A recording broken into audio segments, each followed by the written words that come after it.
এর শেষ চিঠি। বছর পাঁচেক পর কলকাতায় ফেরা। প্লেন থেকে নামতেই সেই পরিচিত কুয়াশামাখা হাওয়া যেন বুকের ভিতর কিছু একটা কুড়ে কুড়ে খেতে লাগলো।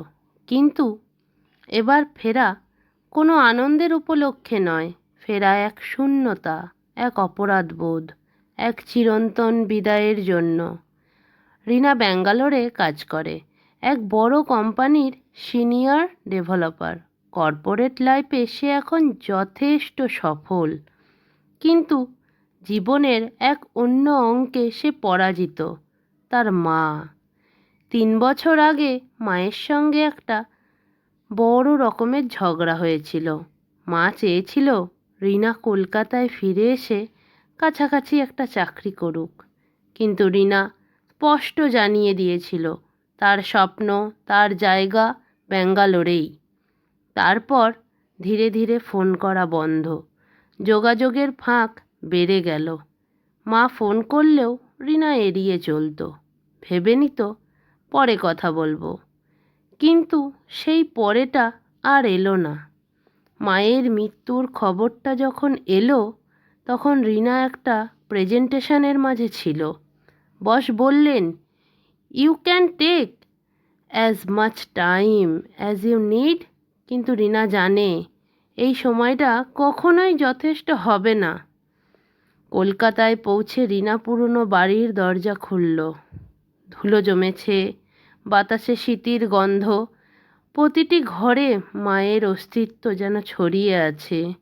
বাড়ির এক কোণে একটা ছোট্ট কাঠের বাক্সে সে খুঁজে পেল একটি খাম, রিনার জন্য লেখা।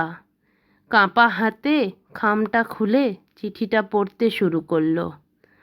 রিনা, তুই রাগ করেছিস জানি। আমি অনেক সময় বুঝিনি, তোর স্বপ্নগুলোকে বুঝতে পারিনি। আমি শুধু চেয়েছিলাম তুই আমার পাশে থাকিস। তোর ছোটবেলার কথা মনে পড়ে, যেদিন ঝড়ে লোডশেডিং হয়েছিল, তুই আমার হাত ধরে বলেছিলি, মা আমি আছি, ভয় নেই। এখন আমি বারান্দায় বসে সেই কথাগুলোই মনে করি, আর তোর ফোনের অপেক্ষায় থাকি তুই যদি একদিন ফিরিস, এই চিঠিটা পাস। জানিস আমি তোকে খুব ভালোবাসি।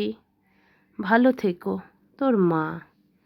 চিঠি পড়ে রিনার চোখ ঝাপসা হয়ে গেল, বুকের ভেতর চাপা কান্না ছুটে এলো একেবারে গলার কাছ পর্যন্ত।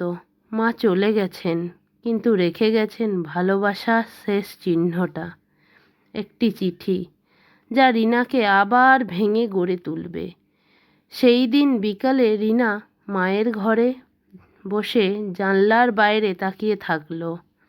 হালকা হাওয়ায় পর্দা দুলছিল, যেন মা বলছেন, আমি এখানেই আছি।